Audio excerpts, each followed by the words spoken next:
Now we can discern the chilling, silent scream on the face of this child who is now facing imminent extinction.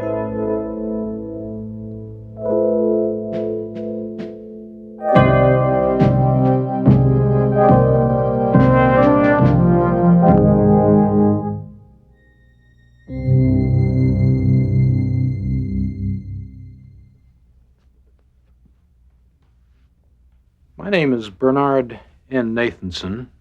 I'm a physician, practicing obstetrician and gynecologist. And I think I've had a passing experience in matters of abortion.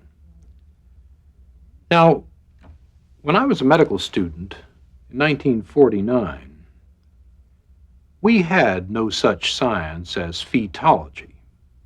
We were taught that the unborn child, the fetus, was something in the uterus, but it was really an article of faith as to whether or not it was a human being and whether or not that human being had any unique personal qualities.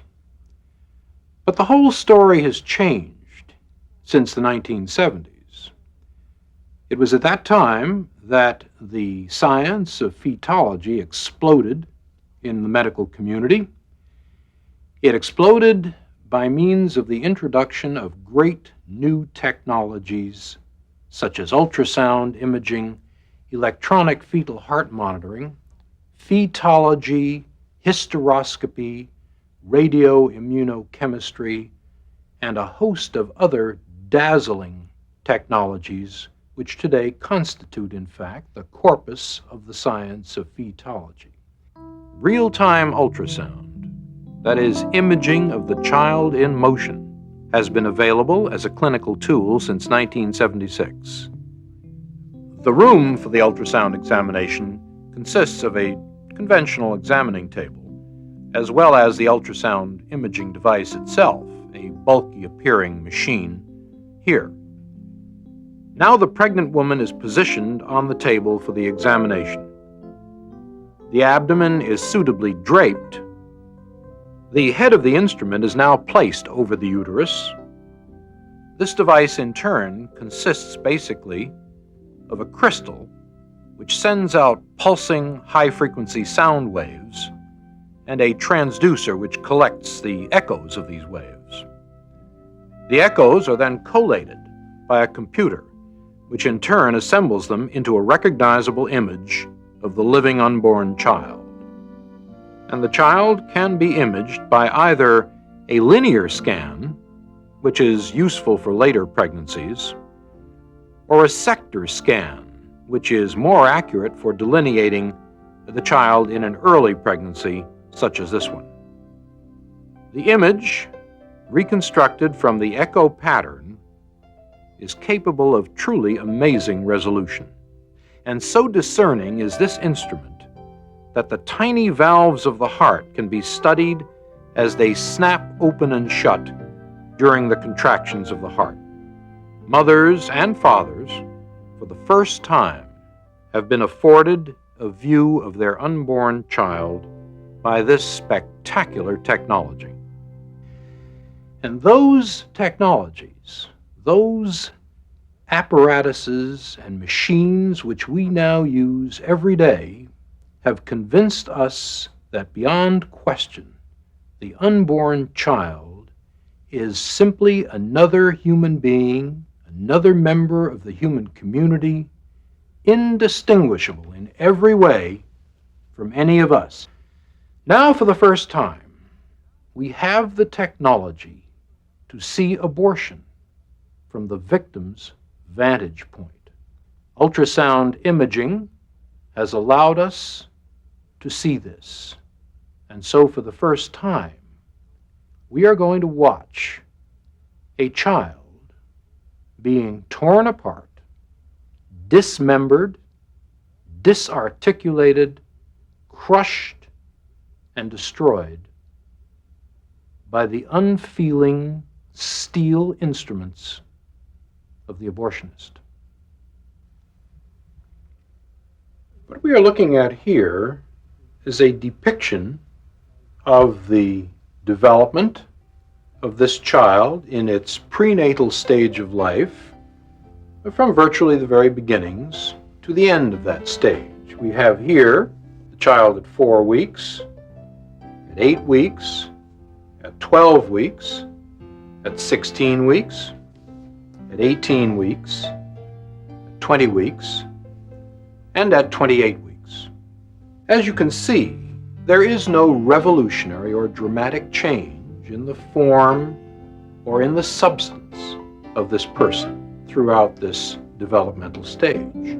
Now, this little person at 12 weeks is a fully formed, absolutely identifiable human being. He has had brain waves for at least 6 weeks. His heart has been functioning for perhaps 8 weeks. And all the rest of his human functions are indistinguishable from any of ours. Now, this book is Williams Obstetrics, the 16th edition, written in 1980. It is a standard textbook used throughout every medical school in the United States. Preface of this book, published in 1980, cautions us as follows. Happily, we have entered an era in which the fetus can be rightfully considered and treated as our second patient. Who would have dreamed, even a few years ago, that we could serve the fetus as physician? Traditional medical ethics and precepts command us that we must not destroy our patients, that we are pledged to preserve their lives. Now let's see what abortion does to this, our second patient. We have then the 12-week unborn child in the uterus being this muscle surrounding the child. When the abortionist commences the procedure, he will first place this instrument, which is known as a speculum, into the woman's vagina and will then open it in order to visualize the cervix, the neck of the womb, here. Having visualized the cervix, the abortionist then takes this instrument, which is known as a tenaculum, and fastens it securely through the speculum onto the cervix in this manner, clamping shut the tenaculum and getting a firm grasp on the cervix.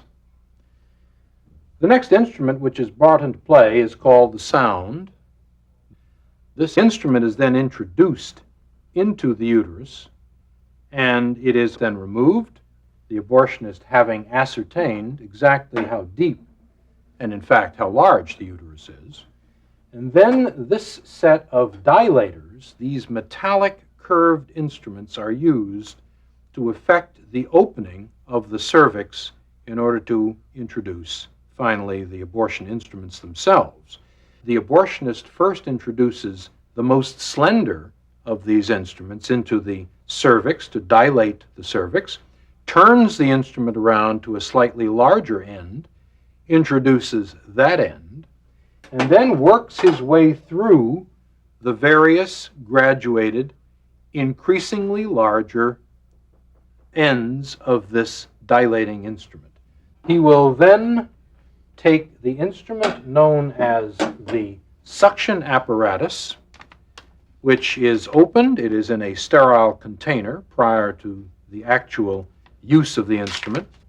And then this will be inserted through the dilated cervix up into the uterus and will then puncture the sac surrounding the child, allowing the amniotic fluid to escape. The instrument then will come into direct contact with the child, and with a pressure of approximately 55 or so millimeters of mercury applied to the end of this instrument as it is attached to a long, thick suction tubing at this end and to the abortion instrumentation, that is the machine at the other end. The suction tip will begin to tear the child apart.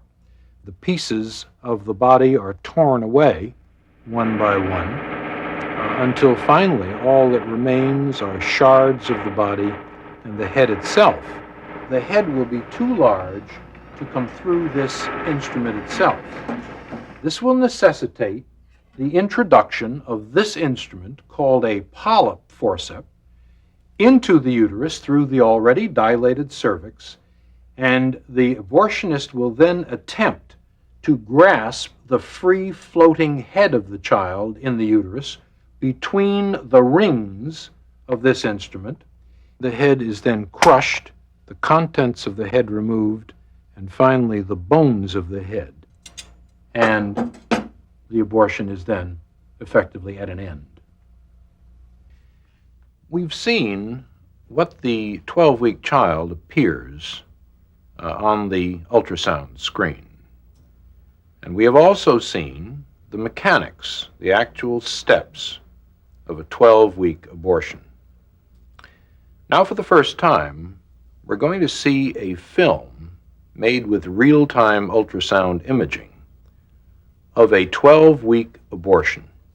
Bear in mind that this is not an unusual instance, a late abortion. This is one of the 4,000 or so a day done every day in the United States. This film was made at an abortion clinic. The physician who performed the abortion was a young man who was working in 2 different abortion clinics at the time. He had already done close to 10,000 abortions in his young life. When he was asked to attend the editing session to view the film, he was so appalled at what he had done that he left the room momentarily, came back to finish the editing, but never again did another abortion.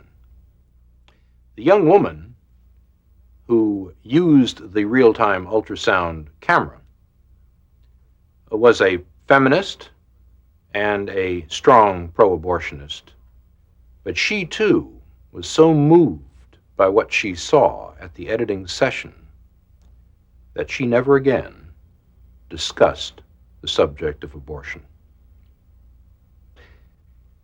Now, let's turn to the actual film itself. We are now looking at a sector scan of a real-time ultrasound imaging of a 12-week unborn child. The child is orientated in this direction. You are looking now at the head of the child here, the body of the child here, and this image is the child's hand approaching its mouth. Looking a little more closely at the child, we can discern the eye, or the orbit of the eye, here, the nose of the child here, the mouth of the child here, and we can even look at the ventricle of the brain here. This is a fluid-filled space in the brain. We see the body of the child here with the ribs in silhouette and the spine of the child at the back. This rather granular area of tissue at the top of the sector appears to be the placenta, or afterbirth, of the child. And we can begin to see down here the thighs, the lower extremities of the child coming off the body in this manner. Now, let's move to the action. We now see the heart beating here in the child's chest. The heart is beating at a rate of approximately 140 a minute, and we can see the child moving rather serenely in the uterus. One can see it shifting position from time to time. It is still orientated in this manner, and the mouth is receiving the thumb of the child. The child again is moving quietly in its sanctuary. Now, this shadow, which we are seeing down at the bottom of the screen, is the suction tip. We have colored the suction tip deliberately in order for you to discern it more clearly. But the abortionist has now dilated the cervix and is now inserting this suction tip, which you can see moving back and forth across the screen. You will note that as the suction tip, which is now over here, moves toward the child will rear away from it and undergo much more violent, much more agitated movements. The child is now moving in a much more purposeful manner. Its orientation changes from time to time. It is rearing again here. Now, the suction tip has not actually touched the child, even though the child is extremely agitated and moving in a violent manner. The child has now moved back to the profile view, and the suction tip is flashing once again across the screen. The child's mouth is now open, and we will see that again on a freeze frame in a moment. But this suction tip, which you can see moving violently back and forth on the bottom of the screen, is the lethal instrument which will ultimately tear apart and destroy the child. It is only after the fluid has been broken, the sac has been disrupted, that the tip will actually come against the child. But we can see the tip moving back and forth as the abortionist seeks the child's body. Once again, we see the child's mouth wide open in a silent scream in this particular freeze frame. This is the silent scream of a child threatened imminently with extinction. Now, the heart rate has speeded up dramatically, and the child's movements are violent at this point. It does sense aggression in its sanctuary. It is moving away. One can see it moving to the left side of the uterus in an attempt, a pathetic attempt, to escape the inexorable instruments which the abortionist is using to extinguish its life. Now, the heart has again perceptibly speeded up. We can time this at approximately 200 beats per minute. And there is no question this child senses the most mortal danger imaginable. The membrane has now been punctured and the fluid has escaped. One no longer sees that large reservoir of fluid surrounding the child.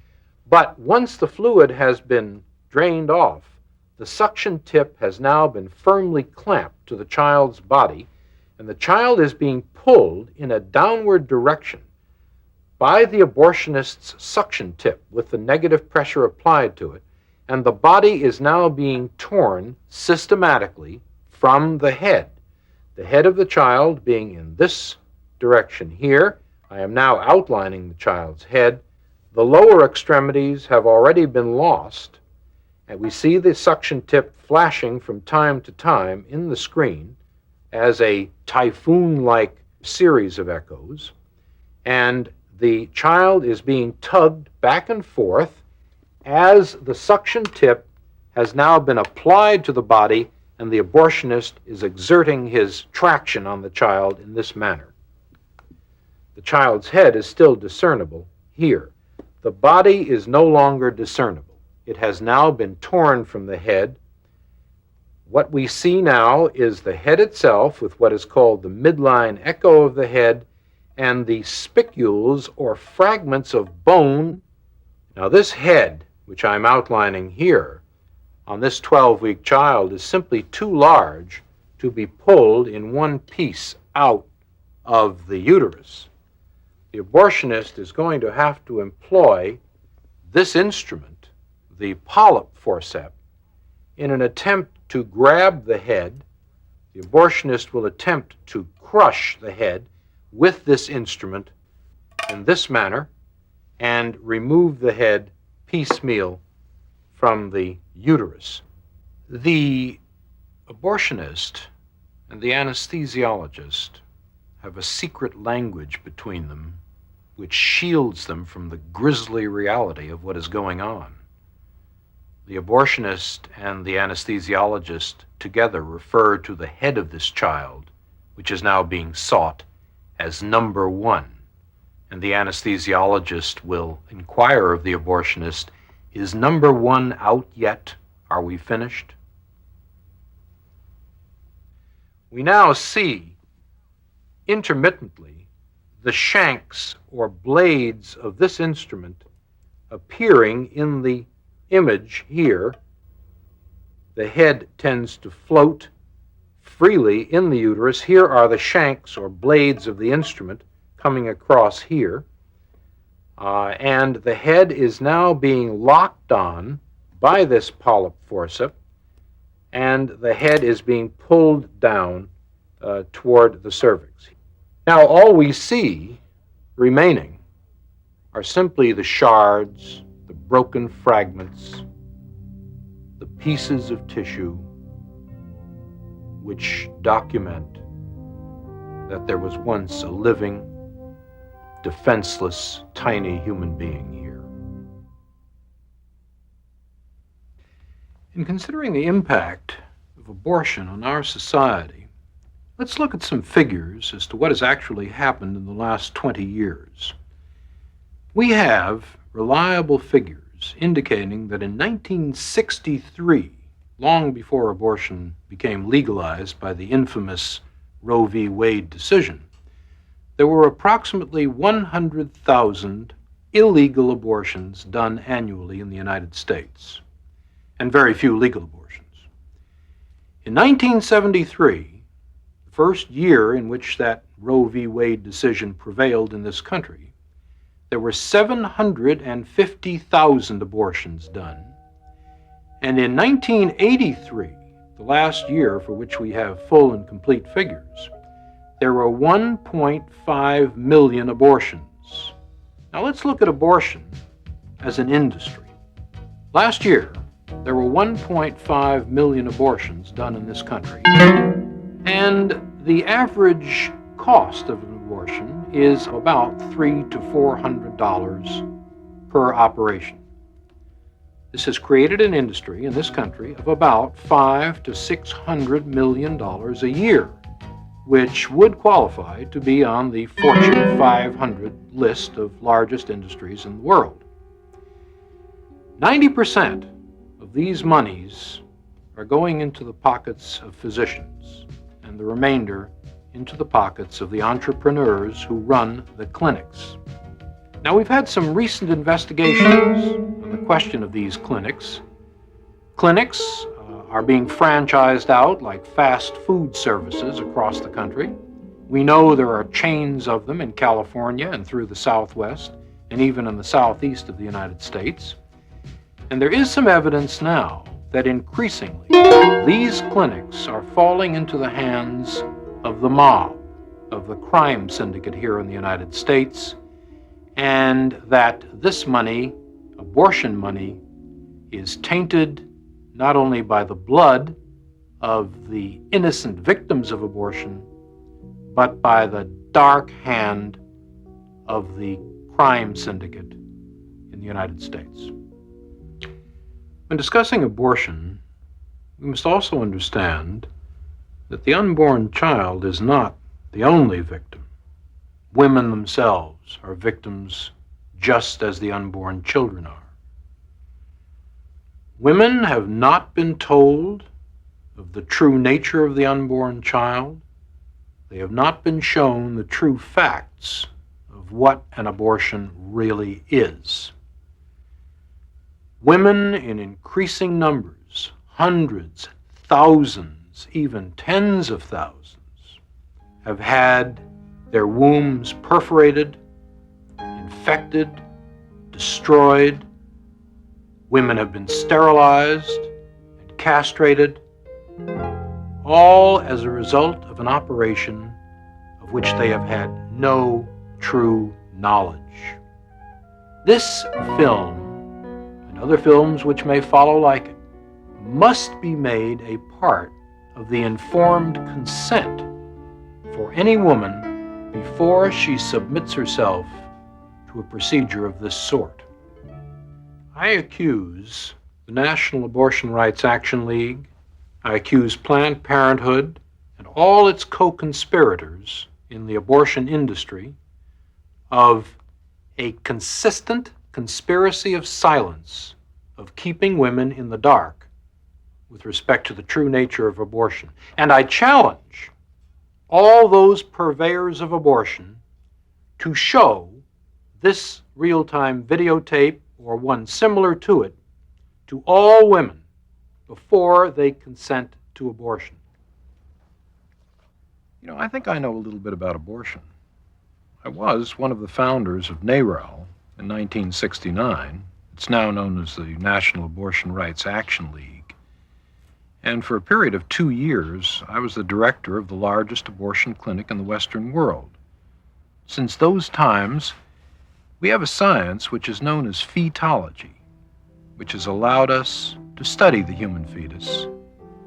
And all of those studies have concluded, without exception, that the unborn child is a human being, indistinguishable from any of us, and an integral part of our human community. Now, the destruction of a living human being is no solution to what is basically a social problem.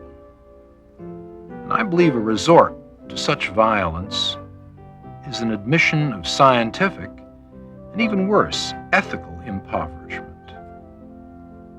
Somehow I refuse to believe that Americans, who have put men on the moon, can't devise a better solution than the resort to violence. I think we should all, here and now, devote ourselves to an untiring effort to devise a better solution, a solution compounded equally of love and compassion